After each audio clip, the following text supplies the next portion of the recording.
আসসালামু আলাইকুম। সবাই কেমন আছেন আপু ভাইয়ারা?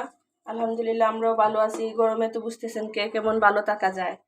এই তো এখন আমরা একটু চিকেন রান্না করতেছি, একদম মাখিয়ে মাখিয়ে বসাই দিব। সাথে একটা সবজিও অ্যাড করব। তো এখানে দিয়ে দিলাম রসুন বাটা, এখনই দিয়ে দিব পেঁয়াজ বাটা দিয়ে দিব। এই তো পেঁয়াজ বাটা দিয়ে দিছি, দিয়ে দিব টমেটো পেস্ট, দিয়ে দিব আদা বাটা,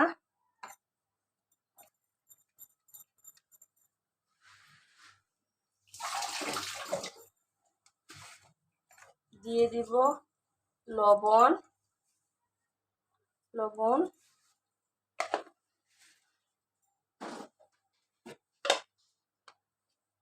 হলুদ গুঁড়া,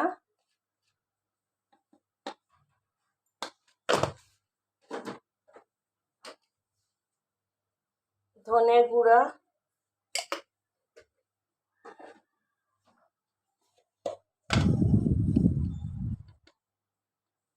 মরিচ গুঁড়া,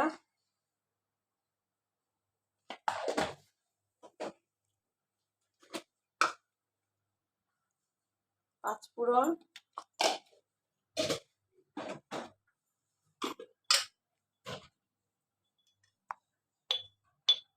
জিরে গুঁড়া,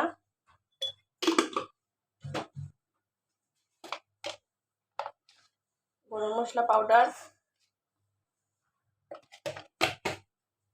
এই তো এটা এখন চুলাতে বসিয়ে দিব। এই তো এখন দিয়ে দিচ্ছি সরিষার তেল,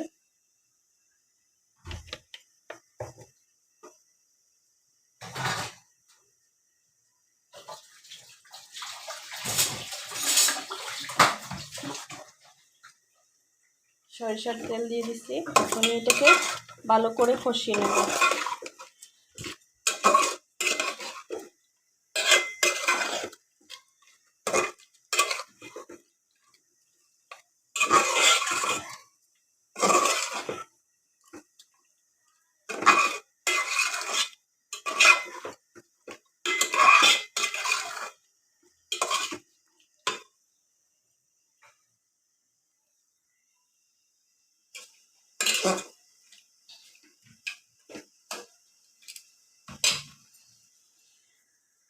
আর এখানে আছে আপনার সবজিটা রেখে দিছি। এই যে সবজিটা দিয়েছি, সিংড়া দিয়ে একদম দুর্দান্ত লাগে।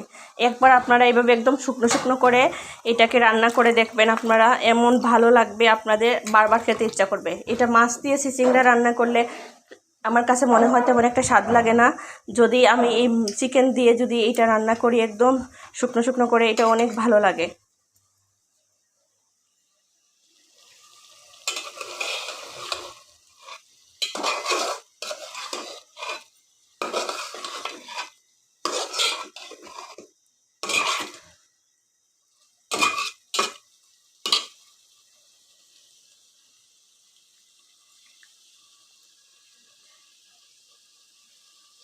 প্লিজ আপু ভাইয়ারা আমার চ্যানেলটিকে সাবস্ক্রাইব করে দিবেন, লাইক আর কমেন্ট করবেন।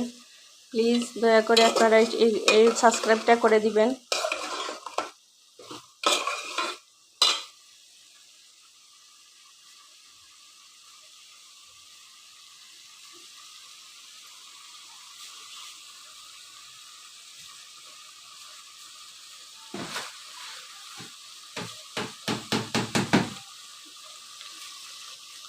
এই তো আমার চিকেনটা কষানো হয়ে গেছে। এই পর্যায়ে আমি দিয়ে দিব যে আমার সবজিটা দিয়ে দিব। আপনারা একবার এরকম খেয়ে দেখবেন, আপনাদের দুর্দান্ত লাগবে।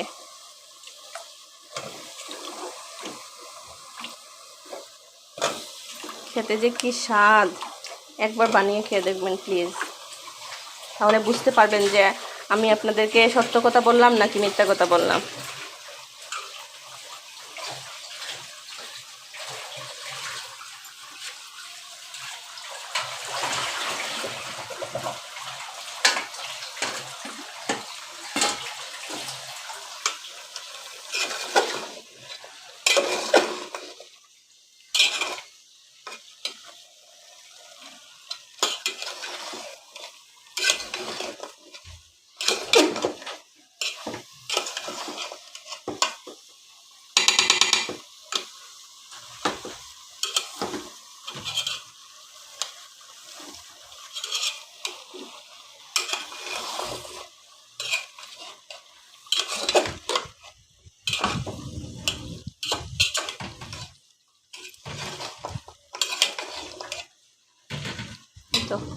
তো আপু ভাইয়ারা একদম এরকম মাখা মাখা থাকবে, হালকা একটু ঝোল দিব মাংসটা, মাছ সবজিটার মাংসটা একটু সিদ্ধ হওয়ার জন্য।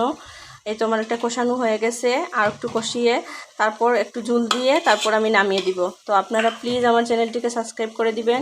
আসসালামু আলাইকুম।